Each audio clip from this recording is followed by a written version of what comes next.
નમસ્કાર વિદ્યાર્થી મિત્રો, આજે આપણે એક નવા ટોપિકની વાત કરવાના છીએ જેનું નામ છે ત્રણ વિદ્યુત ભારોના તંત્રની સ્થિતિ ઊર્જા. લાસ્ટ વિડિયોની અંદર આપણે બે વિદ્યુત ભારોના તંત્રની સ્થિતિ ઊર્જા જોઈ ચૂક્યા છીએ. જો તમે એ વિડિયો જોયો ન હોય તો એને એક વખત જોઈ લેજો, જેથી આ વિડિયોની અંદર સહેજ પણ તમને તકલીફ પડશે નહીં. બરોબર છે? તો એના માટે આપણે ત્રણ વિદ્યુત ભારોનું જો તંત્ર વિચારીએ તો એની સ્થિતિ ઊર્જા કઈ રીતે વિચારી શકાય એ જરા જોજો. તો સમજી લો કે અહીંયા પહેલા તો યામાક્ષ પદ્ધતિ વિચારી લઈએ. બરોબર છે? આ જે છે ઉગમ બિંદુ છે. હવે આપણે ત્રણ વિદ્યુત ભારો વિચારવાના છે જે કેવા અંતરે રહેલા હોય તો અનંત અંતરે રહેલા હોય. તો સમજી લો કે પહેલો Q1 વિદ્યુત ભાર છે જે અનંત અંતરે રહેલો છે. બીજો Q2 વિદ્યુત ભાર છે એ પણ અનંત અંતરે રહેલો છે. અને ત્રીજો Q3 વિદ્યુત ભાર છે એ પણ અનંત અંતરે રહેલો છે. બરોબર છે? તો આ ત્રણ વિદ્યુત ભારો છે જે કેવા અંતરે રહેલા છે તો ઇન્ફાઇનાઇટ અંતરે રહેલા છે. હવે મેં તમને જે વસ્તુ યાદ રાખવાની કહી હતી આની અંદર એ જ વસ્તુ આપણે ફોલો કરીશું. બરોબર છે? તો જરા જોજો. સૌપ્રથમ આપણે Q1 ને અનંત અંતરેથી ઉગમ બિંદુથી R1 અંતરે આવેલા એ બિંદુ પાસે લાવીએ. તો સમજી લો કે આપણે Q1 ને અનંત અંતરેથી ઉગમ બિંદુથી R1 અંતરે આવેલા, ઉગમ બિંદુથી કેટલા અંતરે? R1 અંતરે આવેલા એ બિંદુ પાસે લાવવા માટે કરવું પડતું કાર્ય કેટલું હશે? તો તમે ઈઝીલી કહી શકશો કે સાહેબ અહીંયા આગળ જે આ યામાક્ષ પદ્ધતિ છે એની અંદર કોઈ વિદ્યુતભાર હાજર છે? તો ના, કોઈ વિદ્યુતભાર અહીંયા હાજર નથી. પહેલા જે ઘર હતું એ બિલકુલ કેવું હતું? ખાલી હતું. બરોબર છે? તો Q1 જે છે ઘર બિલકુલ ખાલી હોય તો ઈઝીલી કોઈ પણ વ્યક્તિ આવી અને એ ઘરની અંદર બેસી જશે, કારણ કે એનો કોઈ વિરોધ કરવા વાળું છે જ નહીં. એટલે એને કોઈ પણ બાહ્ય બળની વિરુદ્ધ દિશામાં કાર્ય કરવું પડશે નહીં. અને Q1 જે છે એ અનંત અંતરેથી ક્યાં આવી જશે? એ બિંદુ પાસે આવી જશે. તો અહીંયા આગળ આપણે લખીએ કે સૌપ્રથમ Q1 ને અનંત અંતરેથી એ બિંદુ પાસે લાવવા માટે કરવું પડતું કાર્ય W1 બરાબર કેટલું આવશે? 0. કેમ કોઈ કાર્ય કરવું ન પડ્યું એ જરા વ્યવસ્થિત સમજજો. ઘણા બધા સ્ટુડન્ટોના મનમાં એક કન્ફ્યુઝન હોય છે. તો એનું રીઝન શું છે કે કોઈ કાર્ય નથી કરવું પડ્યું? એનું કારણ શું? કારણ કે કોઈ વિદ્યુતભાર હાજર જ નથી, જેથી કોઈ પણ બાહ્ય બળની વિરુદ્ધ દિશામાં કાર્ય કરવું પડતું નથી. તો અહીંયા આપણે એમ લખી શકીએ કે કોઈ પણ બાહ્ય બળની વિરુદ્ધ કાર્ય કરવું પડતું નથી, કારણ કે કોઈ વિદ્યુતભાર હાજર જ નથી. ઘર આખું કેવું છે? તો ખાલી છે. તો ઈઝીલી Q1 જે છે એ અનંત અંતરેથી ક્યાં આવી જશે? એ બિંદુ પાસે આવી જશે. બરોબર છે? ઓકે, ચલો હવે Q1 આવી ગયું છે, જરા સમજજો. Q1 હવે એ બિંદુ પાસે આવી ગયું છે. બરોબર? હવે આપણે Q2 ને R2 અંતરે રહેલા B બિંદુ પાસે લાવવાનું છે. હવે જરા જોજો તો Q2 જે છે એને અનંત અંતરેથી R2 અંતરે રહેલા B બિંદુ પાસે લાવવાનું છે. તો એના માટે હવે જરા જોજો Q2 ઈઝીલી અનંત અંતરેથી B બિંદુ પાસે આવશે ખરો? નહીં આવે, કારણ કે હવે આ ઘરની અંદર એક વ્યક્તિ હાજર છે અને કોણ છે? Q1 છે. તો Q1 ના લીધે B બિંદુ પાસે કંઈક ના કંઈક શું હશે? સ્થિતિમાન હશે. તો એ સ્થિતિમાન આપણે શોધવું પડશે. તો એના માટે આ બંને બિંદુ વચ્ચેનું અંતર આપણે શોધવું પડશે. એ અંતર કેટલું થાય? A થી B વચ્ચેનું અંતર કેટલું થઈ જાય? R12 આપણે મૂલ્ય લેવાનું છે. બરોબર? તો અહીંયા લખી તો શું થશે? Q1 ને લીધે B બિંદુ પાસેનું સ્થિતિમાન Q1 ને લીધે B બિંદુ પાસેનું સ્થિતિમાન V1 બરાબર કે Q1 અપન ડિસ્ટન્સ કેટલું આવશે? તો R12. બરોબર છે? Q1 ના લીધે B બિંદુ પાસે કંઈક ના કંઈક સ્થિતિમાન હશે. તો એ સ્થિતિમાન કેટલું આવે? V1 બરાબર કે Q1 અપન શું આવે છે r12. હવે q2 ને અનંત અંતરેથી જો આપણે b બિંદુ પાસે લાવીએ આ રીતે, બરોબર છે, તો એના માટે આપણે કંઈક ના કંઈક કાર્ય કરવું પડશે, કારણ કે q1 ના લીધે અહીંયા કંઈક ના કંઈક સ્થિતિમાન છે. q2 ઇઝીલી અનંત અંતરેથી b બિંદુ પાસે આવશે નહીં, આપણે કંઈક ના કંઈક વર્ક કરવું પડશે. તો એ પણ આપણે લખીએ. તો અહીંયા q2 ને અનંત અંતરેથી કયા બિંદુ પાસે, તો b બિંદુ પાસે લાવવા માટે કરવું પડતું કાર્ય, જો આપણે લખવું હોય તો W2 બરાબર શું થઈ જશે, તો Q1 ના લીધે B બિંદુ પાસેનું સ્થિતિમાન કેટલું V1 અને કયા વિદ્યુતભારને લાગી રહ્યા છે તો Q2. આના લીધે B બિંદુ પાસેનું સ્થિતિમાન કેટલું છે V1 અને કોણ આવે છે અનંત અંતરેથી તો Q2, એટલે કરવું પડતું કાર્ય W2 બરાબર V1 ઇન્ટુ શું થયું Q2. આ સૂત્ર ક્યાંથી આવે છે એ તો યાદ છે ને, વિદ્યુત સ્થિતિમાન V બરાબર W/Q, તો W બરાબર શું થાય VQ, એના ઉપરથી જ છે. ઓકે, તો Q2 ને B બિંદુ પાસે લાવવા માટે કરવું પડતું કાર્ય W2 બરાબર V1 ઇન્ટુ શું થયું Q2, બરોબર છે. ઓકે, હવે જરા જોઈએ, હવે Q2 પણ અહીંયા આવી ગયું છે, Q2 પણ જે છે એ આ ગણની અંદર આવીને બેસી ગયું છે. હવે આપણે Q3 ને લાવવાનું છે ત્રીજા વિદ્યુતભાર, તો જ આપણું ત્રણ વિદ્યુતભારોનું તંત્ર બનશે. તો એને લાવવું હોય તો એના માટે શું કરવું પડશે, હવે બે જણા આ ગણની અંદર હાજર છે, તો એના માટે આપણે એવું વિચારીએ કે Q3 ને ઉગમ બિંદુથી R3 અંતરે રહેલા C બિંદુ પાસે લાવવા માટે કરવું પડતું કાર્ય આપણે શોધવાનું છે. તો એના માટે જરા વિચારજો. તો સૌપ્રથમ Q1 હાજર છે, Q2 પણ હાજર છે, બંને વિદ્યુતભારો આવી ગયા છે. હવે આ બંનેના લીધે C બિંદુ પાસે કંઈક ના કંઈક શું હશે તો સ્થિતિમાન હશે, આપણે જાણીએ છીએ. તો Q1 ના લીધે C બિંદુ પાસેનું સ્થિતિમાન કેવું હોય તો એ કેટલું થાય આપણને ખ્યાલ છે.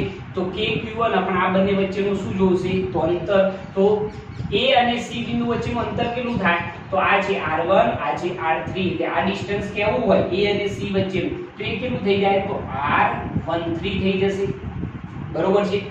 Q2 ના લીધે પણ C બિંદુ પાસે કંઈક ના કંઈક સ્થિતિમાન હશે, બરોબર. એમની વચ્ચેનું અંતર કેવું હોય, Q2 ના લીધે જે સ્થિતિમાન હોય એમની વચ્ચેનું અંતર કેવું હોય B અને C વચ્ચે, તો એ કેટલું થાય R2 R3, તો આ કેટલું થઈ જાય R23, બરોબર છે.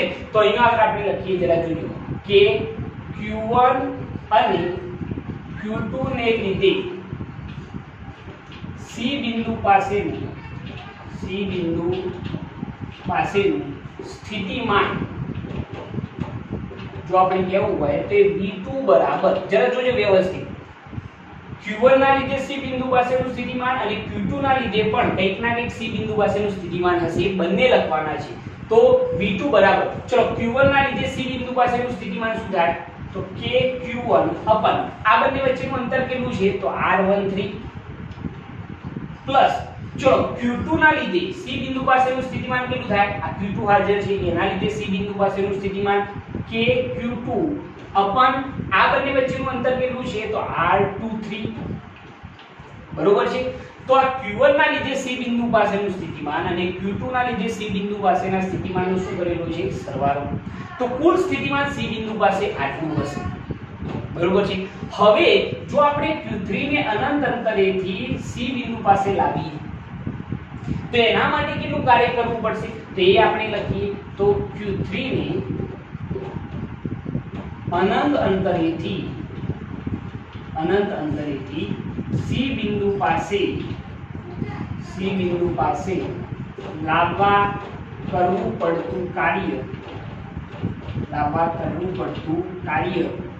W3 બરાબર, ચલો સ્થિતિમાન કેટલું છે C બિંદુ પાસે તો V2 અને કયો વિદ્યુતભાર આવી રહ્યો છે તો Q3, બરોબર છે. તો W3 બરાબર, ચલો V2 બરાબર શું લખાશે આ રહ્યું સૂત્ર, બરોબર. તો એના માટે આપણે લખીએ તો કેટલું થઈ જશે જરા જોજો, V2 ની જગ્યાએ KQ1 અપન શું છે R13 પ્લસ KQ2 અપન R23 અને Q3 અહીંયા બહાર આવી જશે, ખાલી V2 ની જગ્યાએ આ કિંમત એપ્લાય કરવાની રહેશે. ઓકે, હવે જરા જોજો કે Q3 ને જો અંદર ગુણી દઈએ તો W3 બરાબર શું થઈ જાય? તો K Q1 Q3 अपन શું થઈ જાય? R13 Q3 અંદર ગુણાઈ ગયા પ્લસ K Q2 Q3 अपन શું થઈ જાય? R23 થઈ ગયું. તો આ કરવું પડતું કાર્ય થઈ ગયું. કોને લાવવા માટે? તો Q3 વિદ્યુતભારને. બરોબર છે. ઓકે, હવે કરવું પડતું કુલ કાર્ય કેટલું છે? હવે ત્રણેય વિદ્યુતભારો આવી ચૂક્યા છે. જો Q1 આવી ગયો, Q2 પણ આવી ગયો અને Q3 પણ આવી ગયો છે. તો કરવું પડતું જે કુલ કાર્ય છે એના માટે આપણે આ બધા કાર્યોનો શું કરવો પડશે? સરવાળો કરવો પડશે. તો એના માટે આપણે અહીંયા આગળ લખીએ. આ જરા તમે નોટ ડાઉન કરી દેજો. બરોબર છે. તો અહીંયા આપણે લખીએ કે આ બધા વિદ્યુતભારોના તંત્રની કુલ સ્થિતિ ઊર્જા કેટલી થશે. ઓકે, તો કરવું પડતું કુલ કાર્ય W બરાબર W1 પ્લસ W2 પ્લસ શું આવશે? W3 ત્રણ વિદ્યુતભારો માટે. તો કુલ કાર્ય W બરાબર, ચલો W1 તો કેટલો હતો? 0. Q1 ને જ્યારે લાવ્યા ત્યારે તો કોઈ બાહ્ય બળ હાજર હતું જ નહીં, કારણ કે ઘર આખું કેવું હતું? ખાલી હતું. એટલે કરવું પડતું કાર્ય W1 બરાબર કેટલું હતું? 0 પ્લસ W2 બરાબર શું આવશે? તો W2 બરાબર, ઓકે, W2 બરાબર આપણે V1 Q2 લખેલું છે ને એના ઉપરથી થોડુંક સાદું રૂપ આપી લખજો. તો W2 બરાબર V1 બરાબર શું હતું? K Q1 R12 શું હતું? Q2.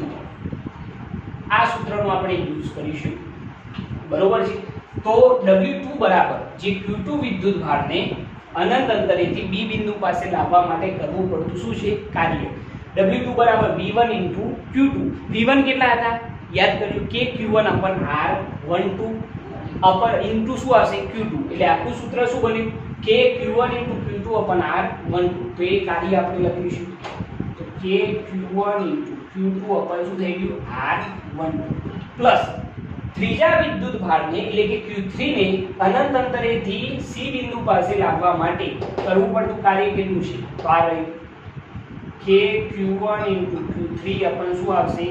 R13 plus K Q2 Q3 શું થઈ જશે? R23.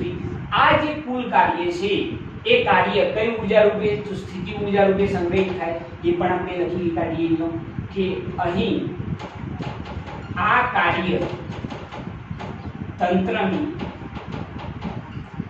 કઈ ઊર્જા રૂપે? તો સ્થિતિ ઊર્જા રૂપે સંગ્રહિત થશે. બરોબર છે. તો સ્થિતિ ઊર્જા રૂપે સંગ્રહિત થાય તો કુલ સ્થિતિ ઊર્જા U બરાબર કેટલી થઈ જાય? આ બધાનો સરવાળો જે છે આપણે અહીંયા દર્શાવવાનો છે. કેટલું થશે? K Q1 Q2 શું થઈ જાય? R12 plus K Q1 Q3 શું થઈ જાય? R13 plus K Q2 Q3 R23. તો આ જે ઊર્જા બની છે એ ત્રણ વિદ્યુતભારોના તંત્રની કુલ સ્થિતિ ઊર્જા થઈ ગઈ. બરોબર છે. તો આ સૂત્ર મેઇન બનશે કે આ ત્રણ વિદ્યુતભારોના તંત્રની શું દર્શાવે છે? તો સ્થિતિ ઊર્જા દર્શાવે છે. આની અંદર જો તમારે યાદ રાખવું હોય તો એવું રાખી શકાય છે કે જો Q1 Q2 અહીંયા લખું છું, જરા જોજો કે Q1 Q2 ગ્રેટર દેન 0 હોય તો એ વખતે સ્થિતિ ઊર્જા જે છે એ હંમેશા ધન હોય. બરોબર છે. અને જો Q1 Q2 લેસ ધેન 0 હોય તો એ વખતે સ્થિતિ ઊર્જા કેવી મળશે? ઋણ મળશે. આ પણ તમે દર્શાવી શકો છો. તો ઓલ ઓવર આની અંદર મેથડ એકદમ સિમ્પલ છે. ખાલી આપણે ફેરફાર શું કર્યો છે? તો આના આગળના વિડિયોની અંદર બે વિદ્યુતભારોના તંત્રની સ્થિતિ ઊર્જા આપણે જોઈ હતી અને અહીંયા ત્રણ વિદ્યુતભારો છે. બીજો કોઈ ફેરફાર છે નહીં. મેથડ એક જ ક્લિયર રાખો કે સૌપ્રથમ Q1 ને અનંત અંતરેથી ક્યાં લાવ્યા? એ બિંદુ પાસે. તો કોઈ કાર્ય કરવું પડશે નહીં, કારણ કે કોઈ પણ બાહ્ય બળ ની વિરુદ્ધ આપણે કાર્ય કરવું પડતું નથી. ઘર આખું કેવું હતું? ખાલી. પરંતુ જ્યારે Q2 ને આપણે અનંત અંતરેથી B બિંદુ પાસે લાવીએ તો ઘરમાં એક વ્યક્તિ હાજર છે. એના લીધે B બિંદુ પાસે કંઈક ના કંઈક શું હશે? સ્થિતિમાન હશે.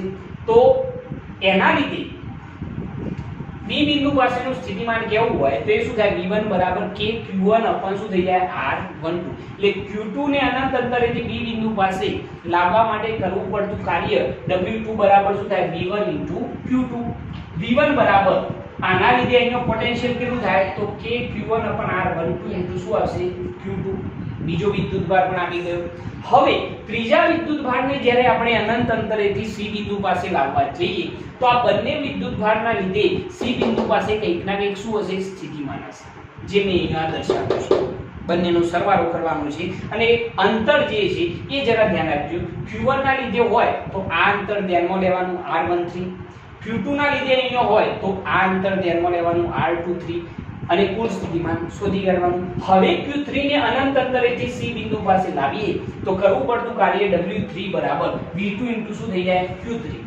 કિંમત એપ્લાય કરવાની છે અને આ થઈ ગયું w3 ત્રણેય વિદ્યુતભારો આવી ગયા હવે કુલ કાર્ય કેટલું થયું તો આટલું થશે અને આ કાર્ય તંત્રની સ્થિતિ ઊર્જા રૂપે સંગ્રહિત થશે જે મેં અહીંયા દર્શાવેલું છે બરોબર છે q1 * q2 greater than 0 હોય તો સ્થિતિ ઊર્જા કેવી રહેશે ધન રહેશે અને જો less than 0 હોય તો સ્થિતિ ઊર્જા કેવી રહેશે ઋણ રહેશે ઓલ ઓવર કોન્સેપ્ટ એકદમ સિમ્પલ છે બરોબર છે તો આ રીતે તમે ત્રણ વિદ્યુતભારોના તંત્રની સ્થિતિ ઊર્જા શોધી શકો છો બીજી વસ્તુ કે NCERT ની અંદર તમને આ જે q1 q2 અને q3 છે એ અનંત અંતરે દર્શાવેલા હશે નહીં પરંતુ મેં અહીંયા તમને દર્શાવીને આપ્યા છે જેથી તમને એક્ઝેક્ટ ખ્યાલ આવે કે કઈ રીતે અનંત અંતરેથી a b અને c બિંદુ પાસે આવે છે સાથે સાથે મેં અહીંયા યામાક્ષ પદ્ધતિ પણ દર્શાવેલી છે જેથી એક્ઝેક્ટ તમને ખબર પડશે કે પહેલા ઘર ખાલી હતું પછી એક વિદ્યુતભાર આવ્યો તો પહેલા કાર્ય 0 થાય પછી કંઈક ના કંઈક કાર્ય કરવું પડે પછી બે વિદ્યુતભારોના લીધે કંઈક ના કંઈક સ્થિતિમાન હોય એ આખી મેથડ તમારા મગજમાં બેસે આ લખ્યા પછી કદાચ તમે જો અનંત અંતરે જે વિદ્યુતભારો છે બરોબર છે એ ના દર્શાવો તો પણ ચાલશે પરંતુ સમજવા માટે આ બેસ્ટ આઈડિયા છે જેથી એક્ઝેક્ટ આખી થિયરી જે છે એ મગજમાં બેસી જશે બરોબર છે તો આ થિયરી વ્યવસ્થિત તમે નોટ ડાઉન કરો સાથે સાથે તમે આને સમજો સમજ્યા હશો તો કોઈ પણ જાતની તકલીફ પડશે નહીં કારણ કે ફિઝિક્સ એક એવો સબ્જેક્ટ છે જે સમજવાનો વિષય છે આખી મેથડ મગજમાં બેસાડો અને પછી આ થિયરી લખવાનો ટ્રાય કરો તો ઇઝીલી તમે આને લખી શકશો બરોબર છે